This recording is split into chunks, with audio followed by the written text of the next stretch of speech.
Halo, saya Nikomang Sri Ari Astuti dengan NIM 859032343, mahasiswi UT Jembrana.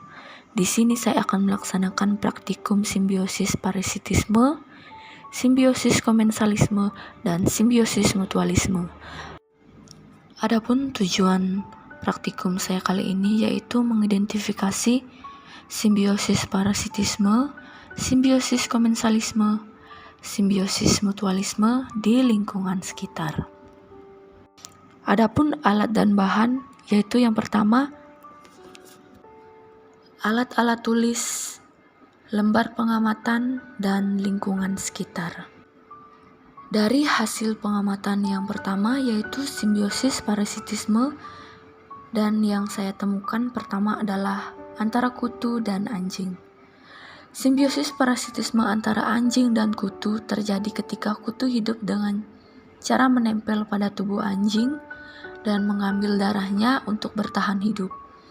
Dalam hubungan ini, keuntungan bagi kutu yang pertama yaitu mendapat makanan berupa darah dari tubuh anjing, mendapat tempat tinggal yang hangat dan terlindungi di balik bulu anjing.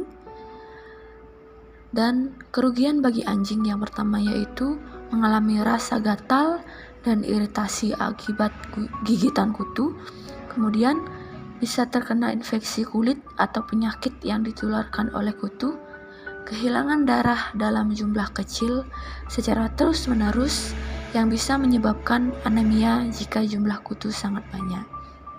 Jadi, dalam simbiosis ini, kutu diuntungkan sedangkan anjing dirugikan. Yang kedua adalah antara benalu dan pohon jambu. Hubungan ini disebut simbiosis parasitisme karena benalu mendapatkan keuntungan yaitu mendapat air dan nutrisi dari pohon jambu tanpa harus mencarinya sendiri dari tanah. Kemudian kerugian yang dialami pohon jambu adalah kehilangan air dan zat hara karena diambil oleh benalu. Pertumbuhan terganggu, bisa menjadi kardil atau lambat berbuah. Kemudian pohon jambu berisiko mati jika terlalu banyak parasit atau benalu yang tumbuh dan mengambil sumber daya.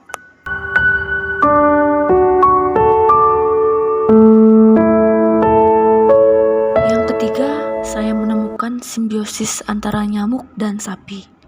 Nyamuk yang hinggap di tubuh sapi mendapat keuntungan seperti makanan berupa darah dari tubuh sapi yang dibutuhkan untuk berkembang biak, khususnya nyamuk betina. Kemudian kerugian yang dialami sapi yaitu gatal dan iritasi akibat gigitan nyamuk. Bisa terkena penyakit yang ditularkan oleh nyamuk seperti penyakit kulit atau penyakit darah.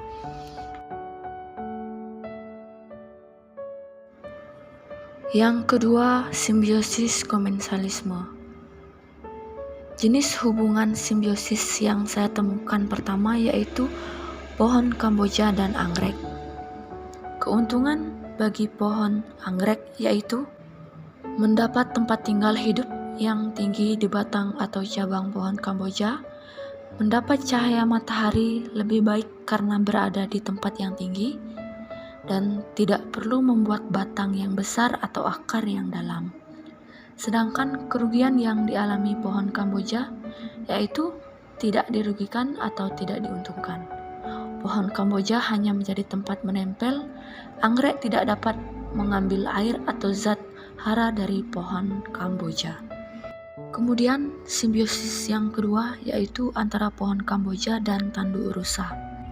Keuntungan yang didapat dari tanduk rusa yaitu mendapat tempat tinggal di batang atau cabang pohon Kamboja sama seperti antara pohon anggrek dan pohon Kamboja. Terhindar dari persaingan di tanah karena hidup menempel di pohon, mendapat cahaya matahari dan udara yang cukup di tempat yang lebih tinggi. Kemudian kerugian bagi pohon Kamboja sama, tidak dirugikan atau tidak diuntungkan. Yang ketiga, saya menemukan pohon paku dengan pohon Kamboja, penjelasannya sama seperti yang pertama dan kedua, yaitu antara pohon anggrek dan Kamboja, antara tanduk rusa dan pohon Kamboja.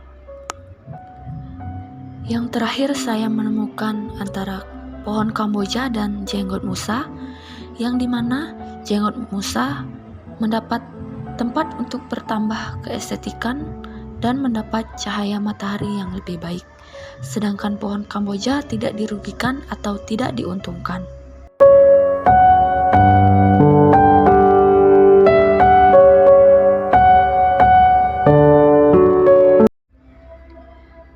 Yang ketiga, simbiosis mutualisme. Jenis hubungan simbiosis yang pertama saya temukan yaitu antara lebah hitam dan tumbuhan.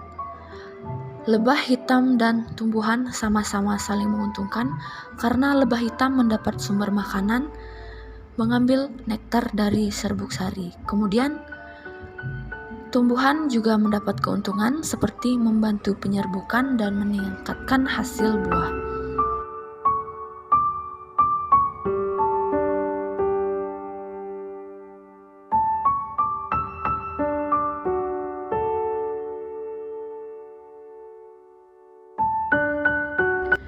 Lalu, simbiosis yang kedua yaitu antara manusia dan lingkungan alam.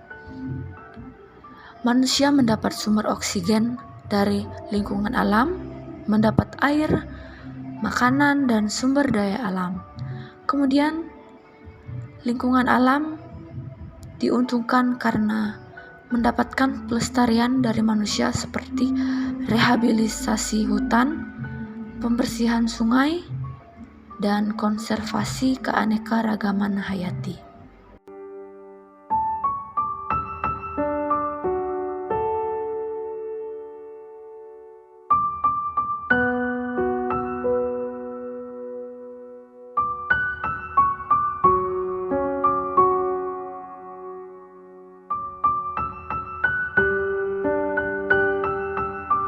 Simbiosis yang ketiga yaitu antara kupu-kupu dengan tanaman berbunga.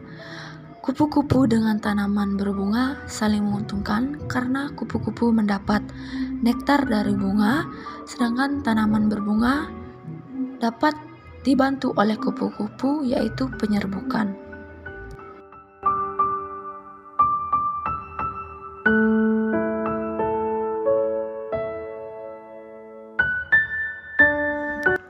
Berikut tabel hasil pengamatan simbiosis parasitisme, simbiosis komensalisme, dan simbiosis mutualisme yang saya temukan di lingkungan sekitar.